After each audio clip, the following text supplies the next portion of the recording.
Hi and welcome to our channel. This video is about the incredible facts about eggs. Today we're going to be discussing the question on many people's minds: are eggs dangerous to your health? And why should you eat 4 eggs every day? Eggs are seen as a bad choice for a number of reasons, but the science doesn't actually back this up. Eating 4 eggs a day is great for your diet, and they are good for you. They provide many essential nutrients, such as fat-soluble vitamin A, D, E, K1, and K2, healthy fats, DHA, EPA, and omega-3s, carotenoids for eye health, bioavailable amino acids, B vitamins, choline, protein, and lecithin. They also contain vitamin B12 and have cholesterol, which can lower risk of heart disease. Eggs are a healthy staple to include in your healthy diet. Enough protein is provided by these foods, and in addition, they promote the maintenance of healthy cholesterol levels. These benefits extend to weight loss too. Chicken eggs have been linked to improved cholesterol and a better protein source than a variety of foods. In addition, recent research has shown that eating steak and eggs can boost testosterone levels.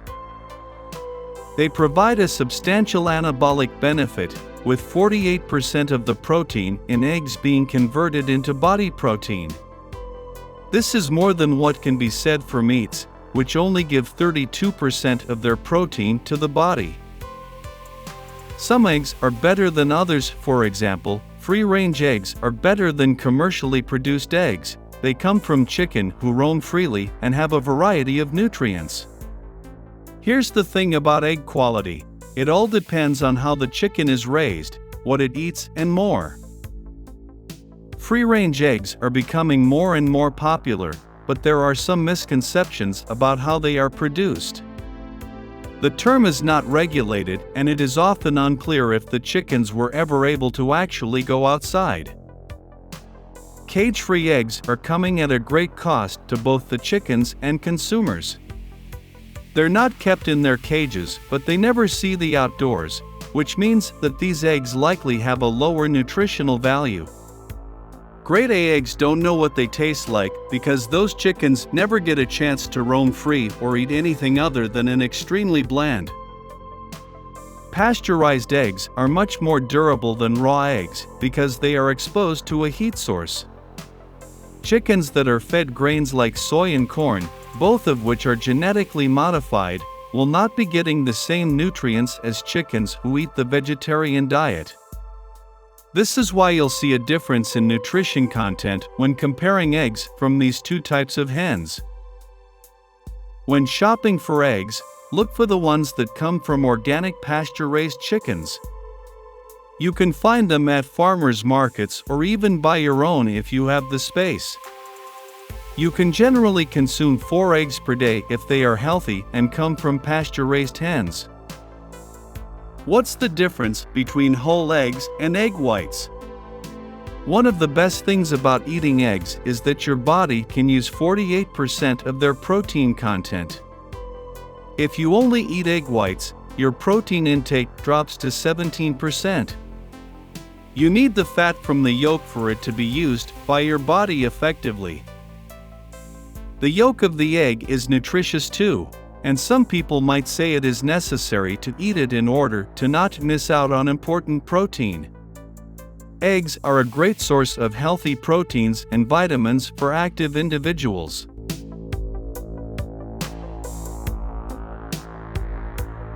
Studies have shown that whole eggs are better for muscle building, recovery time, and overall workouts.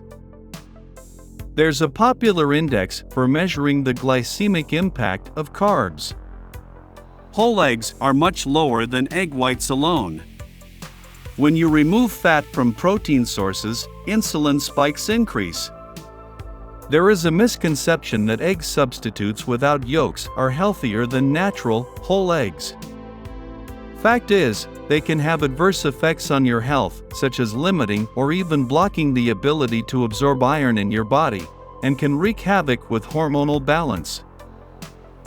Let's talk about cholesterol. Cholesterol is vital for numerous bodily functions, and it is necessary to create bile, our internal form of medicine, as well as sex hormones and vitamin D. 50% of your brain is composed of fat and 50% of cholesterol. 1/4 of the cholesterol in your body is dietary, and 3/4 of the cholesterol are produced by your body. Low-density lipoprotein, often called the bad type, is connected to increased risk of heart attacks.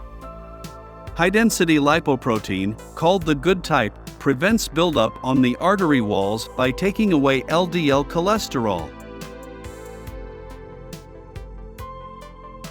LDL is a mixture of cholesterol, triglycerides, and other fats. It's only dangerous when it develops an oxidizing agent. As we age, the cells in our body are less capable. Some popular risk factors for elevated cholesterol include a diet low in antioxidants, eating too many foods that contain high amounts of sugar,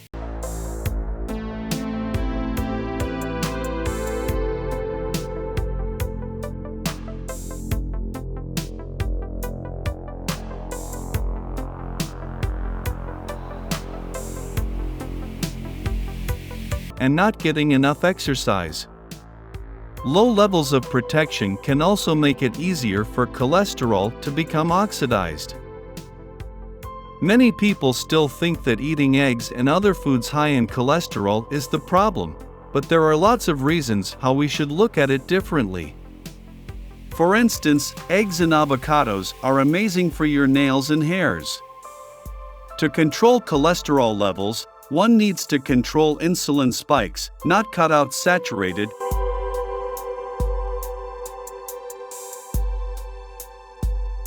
and unsaturated fats.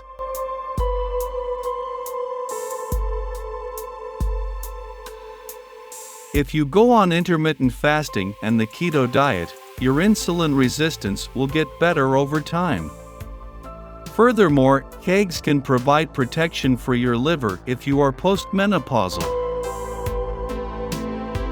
Here's what you need to know about eggs and cholesterol. Eggs have gotten a bad reputation for many years due to claims that eating them will cause your cholesterol levels to go up and put you at an increased risk for heart disease, heart attack, and even death. There have been a lot of studies linking high egg consumption to increased risk of heart disease, but most of them were flawed. A study funded by the American Heart Association that looked at 30,000 people found that a questionnaire measuring eating habits was effective in showing cardiovascular risk. Just to be clear, for this to be accurate, the study subjects would need to remember every single snack and meal they have had in their lifetime. The data was gathered in one single visit and did not take into account other potential risk factors of heart disease. According to a study, an intake of 300 milligrams dietary cholesterol will increase your risk of heart disease by 17%. However, a healthy body produces 300 milligrams of cholesterol every day. We've heard conflicting evidence about eggs and cholesterol. The NLM study on dietary cholesterol is a perfect example of this. That's all for today's video, folks. Thank you for watching. We hope you enjoyed it and learned something new. Please leave your comment in the comments section below. Your feedback and engagement are important to us and help us improve the quality of our content. Don't forget to like, share, and subscribe to our channel for more content like this.